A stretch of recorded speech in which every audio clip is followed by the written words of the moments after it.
Okay, today's video is about one of the best ways how to avoid power struggles during toddlerhood. So one of the things that's really happening during toddlerhood is once a baby or toddler is able to be mobile, so whether that's crawling or just pulling up to standing and cruising along things or walking, they are now able to increase their development by leaps and bounds because they can get to certain objects, to touch it, feel it, taste it, smell it, and they are so driven and so curious about everything that's so new in their environment. So if they see something that just looks interesting to them, they are going to get themselves to it so that they can learn about that object. They want to know, what does this feel like? What does this smell like? What does this do? What is this for? And so they're just driven to explore their world. They're little scientists and they want to know what everything is and how it works.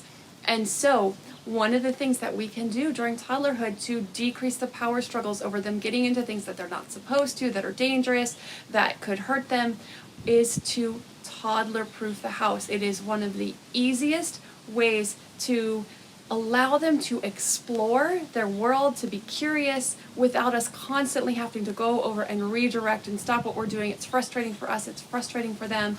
It can mess with their self-esteem if they are redirected too often, if they're constantly being told no, they can't touch, they can't try, they can't do, they can't have something. It can work against their self-esteem because they're naturally driven to do this and they feel like they're always doing something wrong. So toddler proofing is an amazing way to allow them that room to explore, but to keep away from things that they really shouldn't be getting into or that could potentially hurt them. So doing things like really good strong baby gates that we aren't concerned that are going to fall over or come down if they shake on it too much or lean on it. Toddler, you're going to have toddlers for quite a while. You're going to have one from 1 to 4 or even 4.5, where you're not going to want them into certain things and feel like they're going to be safer if they're not in certain areas of the home. So going ahead and toddler proofing really well is something you're going to have up for a while. So, and if you have a second child that follows sometime in that range after, then you may have some toddler proofing up for up to 6 years potentially, considering how many children you have following after.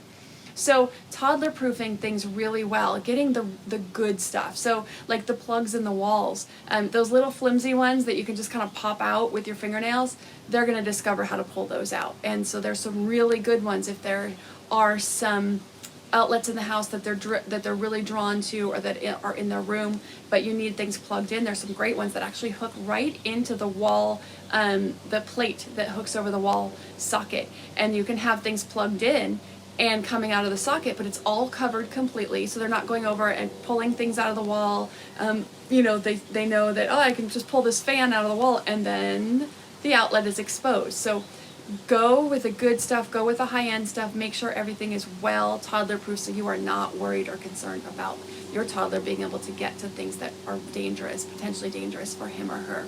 And one of the other great ones is the kitchen cabinets. So most stuff that we keep down low is pretty safe, and if we have any concern at all, it really shouldn't be down low. All of our cleaning supplies should be moved up high during those toddler years, up into high cabinets in the laundry room, something like that, and keep them out of the kitchen.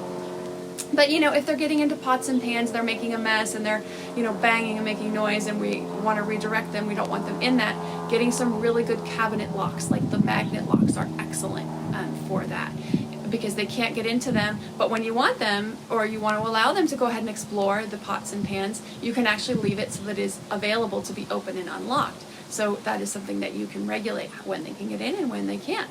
So those are some really great toddler proofing strategies. One of the other things that we had in our home is, bookshelves and decor. You will find that bookshelves, the bottom shelves that they can reach, may be completely clear. Every time you turn around, they go and just pull everything off the bookshelves. They pull all the decor off the tables. So clearing that at their level for those several years. It doesn't last forever. You will be able to put your knickknacks back up. You'll be able to put your books back up on the lower shelf. And yes, it looks a little funny when you walk in and everything, toddler level or below, eye level or below is cleared. But it really does just make everyone's lives a lot easier. I just remember picking up books constantly. And finally I was just like, I don't want to pick up any more books off the floor. So we just put them away for a couple of years until they grew out of needing to dump all the books on the floor, because it's cool.